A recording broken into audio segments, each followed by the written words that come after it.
Sometimes on this journey I get lost in my mistakes. What looks to me like weakness is a canvas for your strength.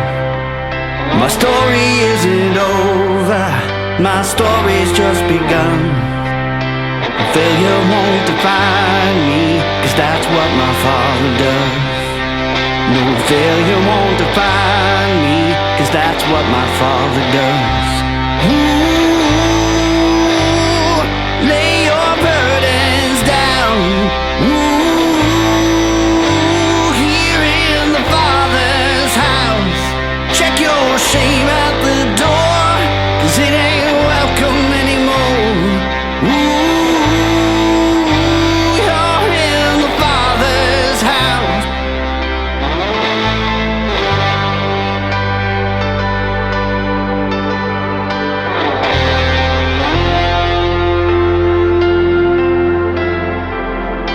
Arrival's not the end game, the journey's where you are.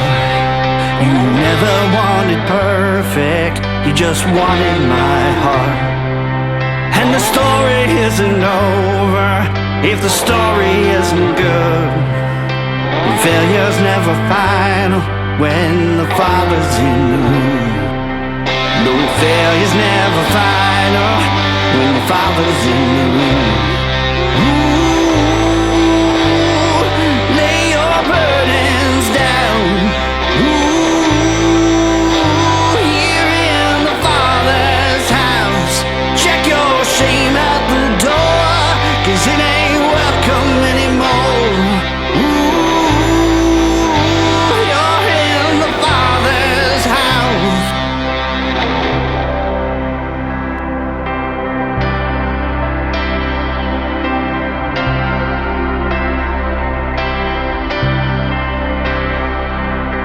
Prodigals come home, the helpless find hope. Love is on the move when the Father's in the room.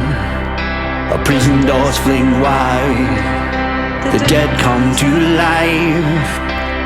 Love is on the move when the Father's in the room. Miracles take place, the cynical find faith. Love is breaking through when the Father's in the room. Oh, Jericho walls are quaking, strongholds now are shaking. Oh, love is breaking through when the Father's in the room. Love is breaking through when the Father's in the room. Ooh, lay your burdens down.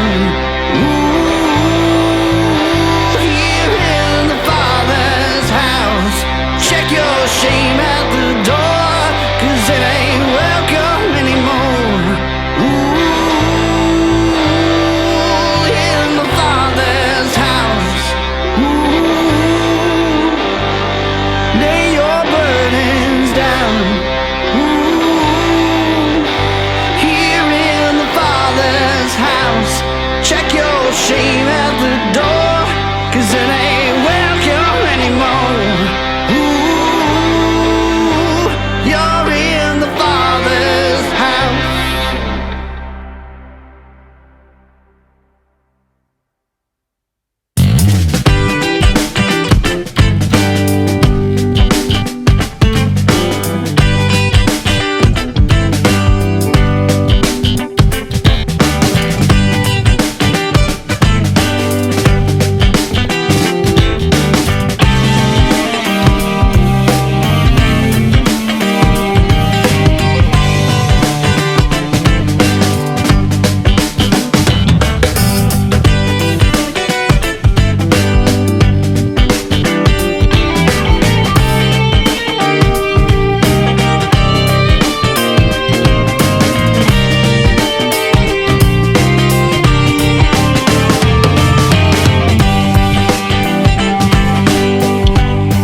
standing here in your presence, in a grace so relentless. I am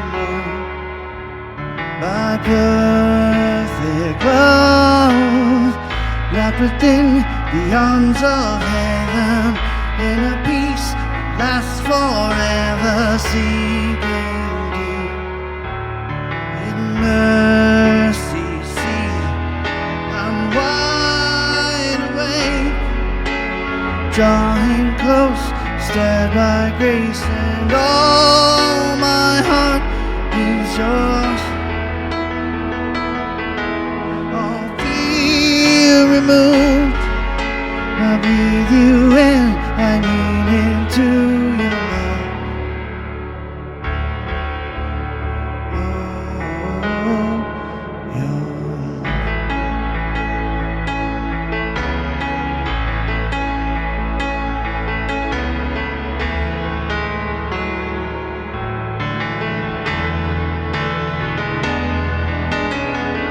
When I'm lost, you pursue me.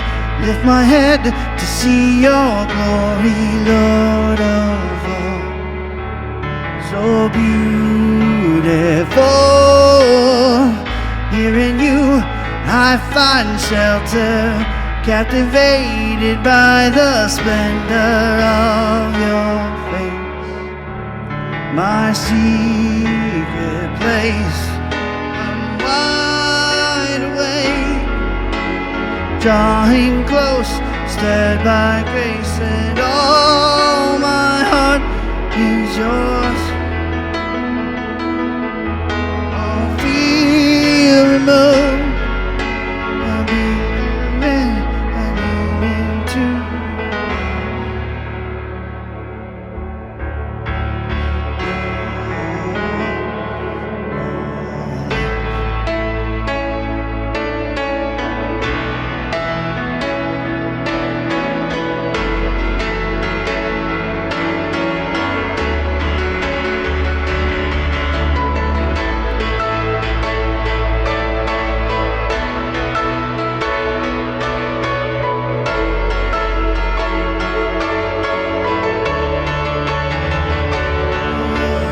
love so deep, it is washing over me.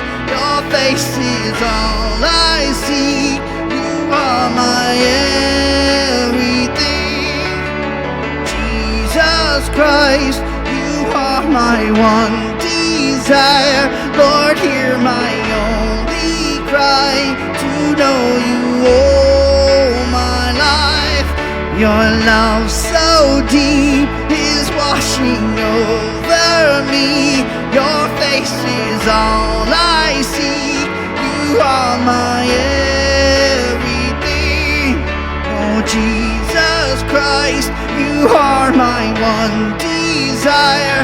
Lord, hear my only cry, to know you all my life. And I'm wide awake, drawing close, stirred by grace, and all my heart is yours. All fear removed, and with you in, I lean into your love.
Well, good morning and welcome to the Rivers online worship experience.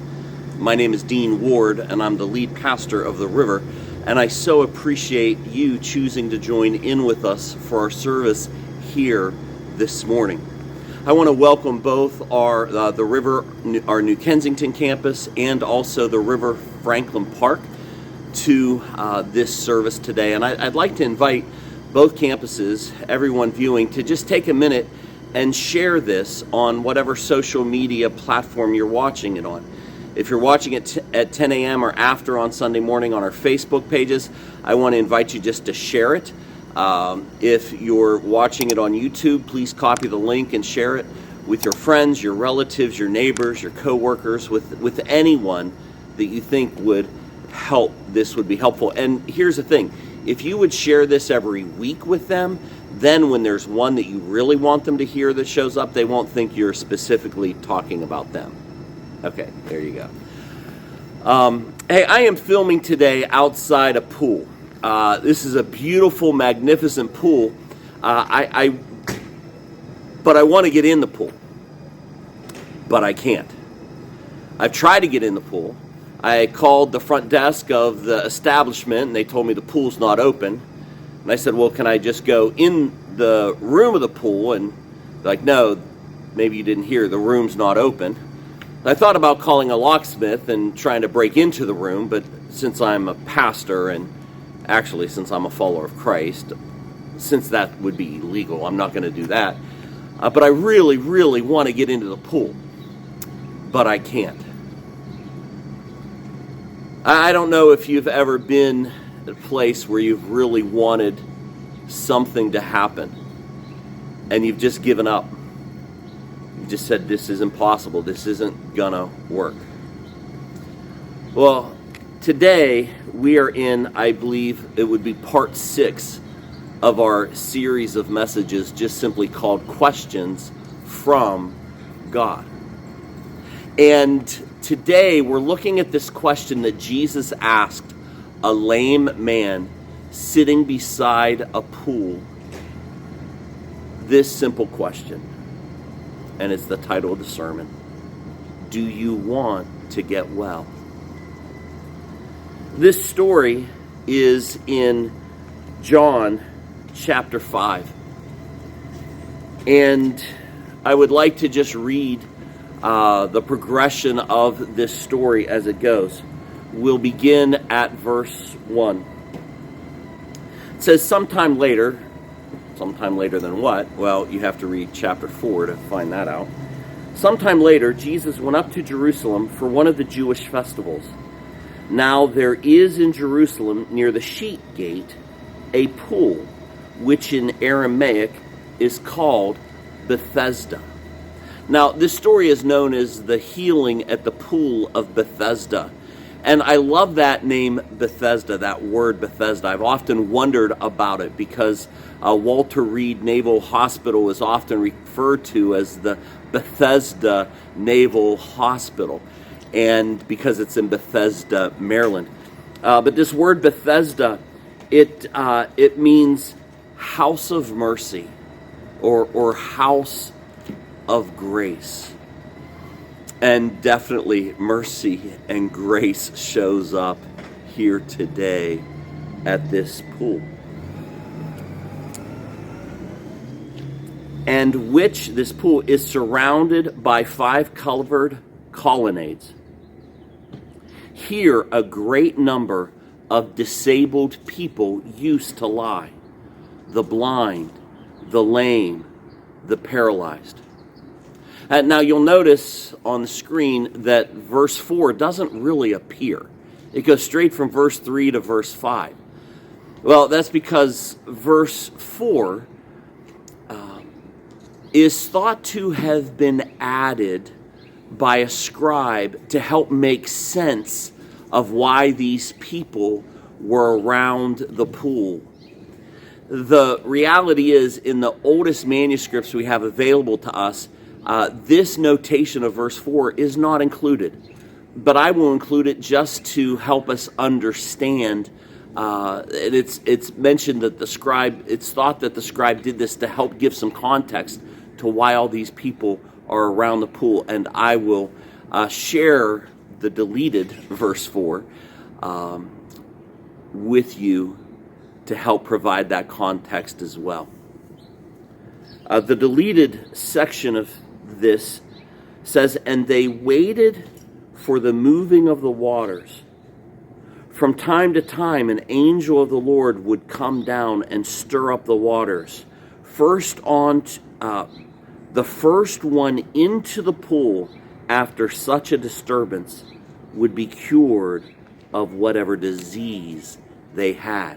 So this was part of the legend, part of the lore, part of the stories, part of the myth, the belief around this pool. And the scribe added this descriptive phrase, this statement in here to help us understand. Because if you would just go from verse 3 to verse 5, it would be a little confusing. But I'm sorry, I got us a little lost in the weeds there, but wanted to give you a little context. Verse 3 again. "Here, a great number of disabled people used to lie, the blind, the lame, the paralyzed." Verse 5, "One who was there had been an invalid for 38 years.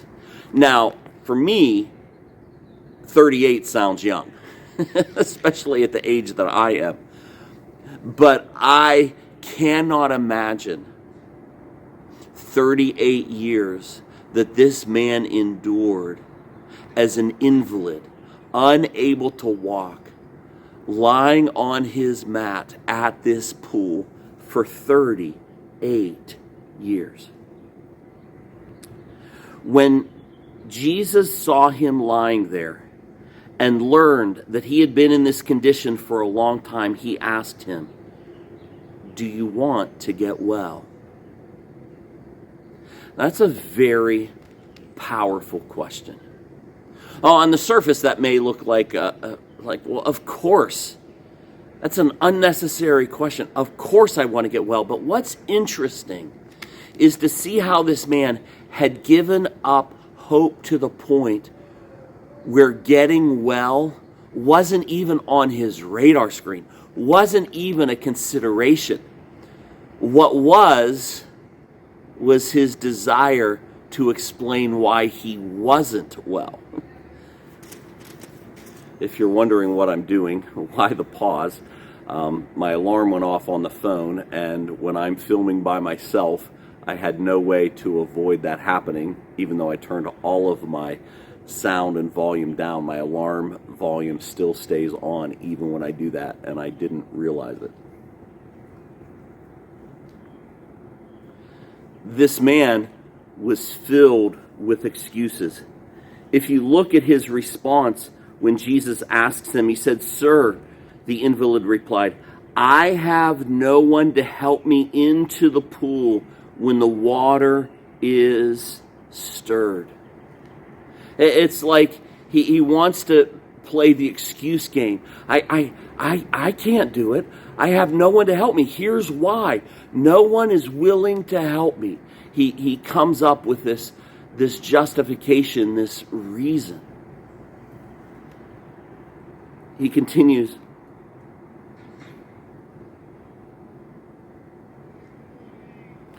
"While I am trying to get in, someone else goes down ahead of me."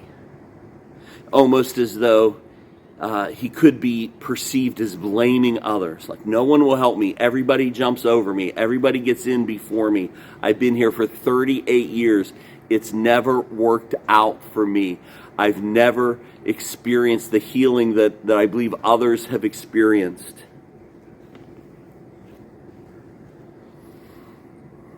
In some way, he was sitting there just waiting for some magical fix from these healing waters.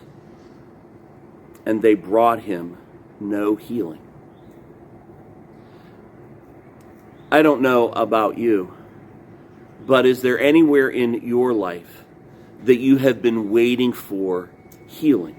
Healing in your soul, healing in your relationships, healing in your body, healing from the Lord? Is there anywhere in your life that you have been waiting for healing, that you have given up hope? Or perhaps you've tried other magical fixes that have not filled that need for healing. Perhaps you've had financial woes and you've been trying to win the lottery all the time. I mean, we all love to play the game. What would I do if I won the lottery? But when we count on it, when we bank on it, when we put our money into it and we're just waiting for that magical fix, we will be disappointed. Maybe we think, well, if I just got a new spouse, my current spouse isn't working out so well. If I just got a new spouse, that would fix everything.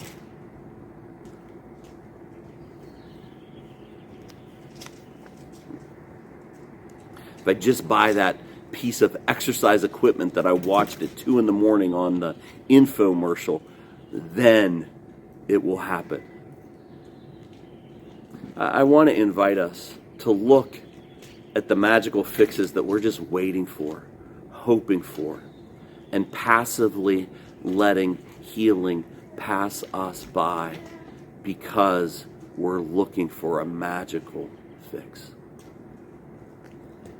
I love the way Jesus hears him. Jesus has compassion, mercy, and grace on him. And Jesus heals him. Although this healing is fairly interesting. He doesn't place his hands on him. He doesn't call, on the name of the Lord. Jesus just speaks to him. And he gives this man 3 directives. I want to invite you to watch this scene as it's portrayed in the series The Chosen.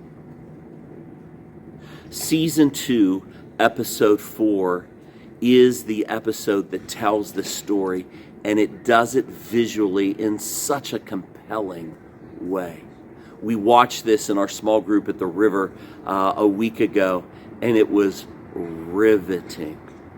And I want to invite you to go on the Chosen app. Go on your smartphone on the App Store, search for The Chosen, download it, and you can watch this for free.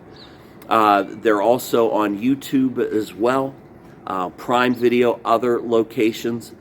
I want you to see this visual depiction of what this healing may have looked like. It's very compelling. I want us to look at the 3 directives that Jesus gave this man. He looked at him, he was moved with compassion, and he just told him these 3 things. First of all, he said, stand up. Stand up. Those were the words of healing that Jesus brought to this man. Saying, you must make a move. You must take action to realize the healing that I am bringing to you. I want you to stand up.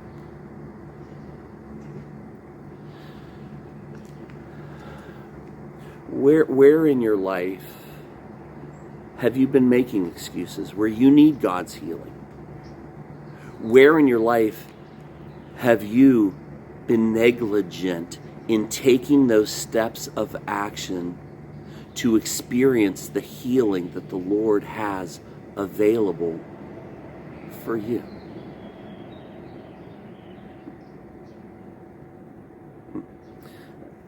I wasn't planning on telling this, but 32 years ago, I was in a pretty dark place. Actually, 31 years ago, I was in a pretty dark place. I just had my heart broken on Valentine's Day, and I knew that I was a mess emotionally. My pastor at the time, Steve Childs, and I were driving around a little before this, and he said, "Dean, I'm really worried about you." And I knew that I had a tendency in the relationships that I was in to become addicted to the person that I was in. I was codependent and addicted, and I had to be around them or I was not well. I was in my early 20s, and after that heartbreak, I'm like, I got to do something. So I I was told by a counselor of a class at the local community college called Addictive Relationships. So I enrolled in this class, and for 6 or 8 weeks, I went twice a week or once a week. I can't even remember now how frequently it was, and just did some real hard looking about why is it that I am not well unless I am in a relationship with a girl. Well, why is it that I am not well if when I am in a relationship with a girl, I'm not okay not to be with her and to be alone? Why is that? And it was not all that fun, but it was hopeful because I took action. I took a step. I moved forward, and I did experience healing in my life regarding this in notable, significant ways. How about you? Where in your life do you need healing? Perhaps you need to go see a doctor. Perhaps you've never gone to a doctor. I was sharing a meal with a friend this week that said, I was a long time, never went to a doctor in my life. Finally went, and he said, well, you got this issue and this issue and this issue. And he's been working on those issues for over a year, and he's doing much better. How about you? Perhaps you need to go to a chiropractor and get some healing that way. Perhaps you need to come to church and experience healing for your soul. Perhaps you need to move in a relationship in a way. Perhaps you need to go to a counselor. I think most of you may know, but maybe not. Grace Wellness Center is a counseling center that partners with both the River New Kensington and the River Franklin Park. And they offer counseling services at both of our campuses. And I know many people who have and are experiencing healing in their lives because they decided to take action and seek help. So I want to invite you to take action. I want to invite you to move toward healing that the Lord has for you by no longer just passively waiting. I love the way Jesus instructed this man to stand up. The second thing that Jesus instructed him to do was to take your mat. He instructed him to take your mat. Now, why is this significant? Well, his mat was probably pretty nasty and didn't need to be laying around the pool, although I don't think Jesus was really concerned that the pool might end up looking like the day after a Kenny Chesney concert somewhere. I don't think it was just for that reason. But this mat, this was his story. For 38 years, this was his story. And it's fascinating when you realize that for 38 years, his mat carried him. And now Jesus was telling him to carry his mat, to own his story. Because we each of us, we all have stories. And so often We want to hide our stories in shame. We want to pretend that they didn't happen. We want to just eliminate or erase them. But often our mess becomes our message.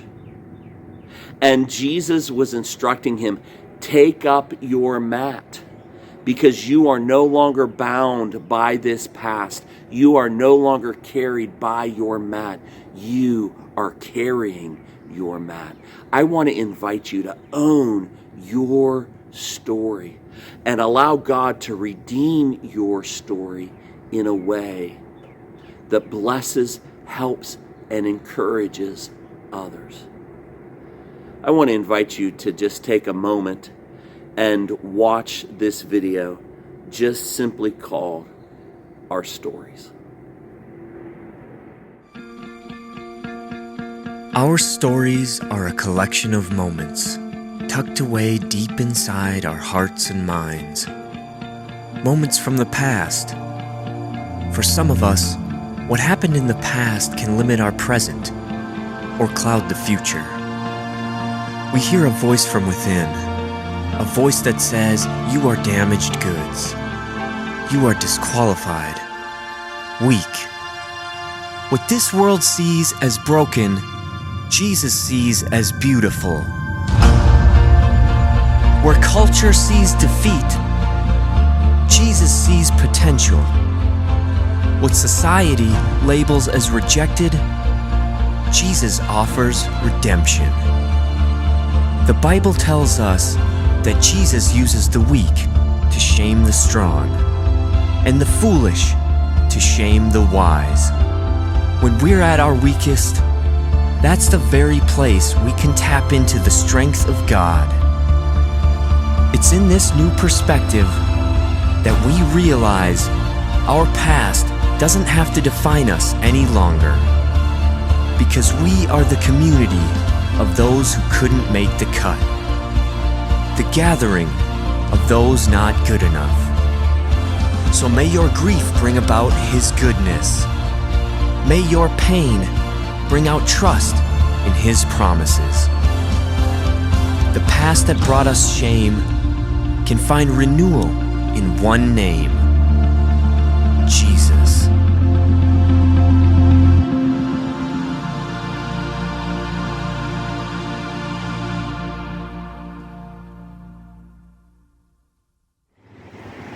I hope that you enjoyed that video called Our Stories. And I hope that you allow the Lord to take your story and allow it to be a blessing to others. I'm filming the last part of my message at the entrance to Colonial Williamsburg. Now, I know last week I asked for suggestions of where to film some of my messages, and nobody said at Colonial Williamsburg. Well, I'm not on vacation. I experienced, as many of you know, a significant loss this week. My dad's older brother and only sibling, passed away last Sunday, and his funeral was today. We're filming this on Friday. And so my whole family came down with me to Colonial Williamsburg. He lives just a few miles from here. And I want to express my gratitude for you and for my church family and friends who have supported me strongly during this time of loss and grief in my life. You will never know how much it has meant to me. I filmed this section of the sermon at the entrance, at the sign for William and Mary College. It's the campus just 2 miles from my aunt and uncle's house. And it happens to be the oldest college in the United States, second only to Harvard. So that would make it the second oldest. It was founded, I believe, in 1693, if I remember the date correctly. That was a long time ago. Now, Pittsburghers we are fond of William and Mary College not because of its age, but because of its alumni. Yes. Can you remember who the most famous alumni of William and Mary College is to most Pittsburghers? Go ahead, let me hear you say it. Yes, that's right, Mike Tomlin. But I filmed there, and on a busy Friday afternoon, there was so much traffic, it was so distracting. The sound was awful, I was in the shade, and it just was not working out. So, decided to film here at the entrance to Colonial Williamsburg, this picturesque scene with the sign and the sidewalk and the building behind us. And so that's where I am. Thank you for your love and support. So Jesus instructed this man to stand up, to take his mat, and the third thing he told him to do is to walk. Walk. Jesus was saying, I want you to go into the new life that I have for you. You can't stay here. You can't stay here alongside the pool any longer. I want you to stand up. I want you to pick up your mat, and I want you to walk.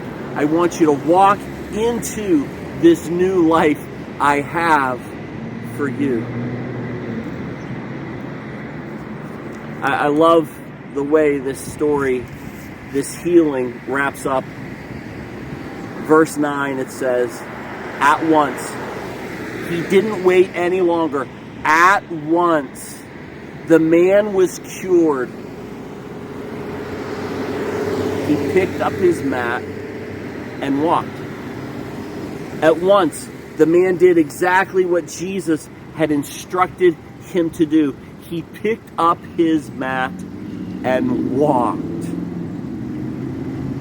Sometimes we're reluctant to leave what's familiar. No matter how bad it is, no matter how damaging it is, no matter how toxic or unhealthy it is, at least it's familiar. And this man had spent 38 years laying by this pool in Bethesda.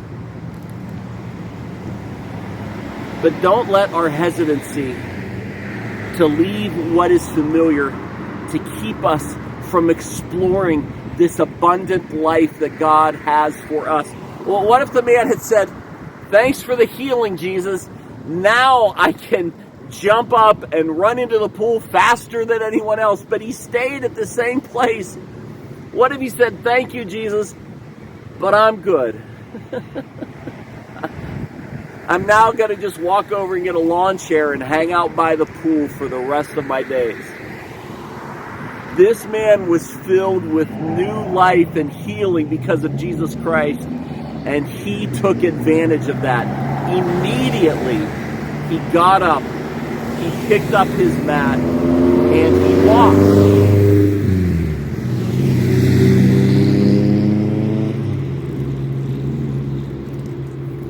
I love the way Jesus asked him if he wanted to get well, because God doesn't impose healing on anyone. He makes it available to us, but he won't impose it on us.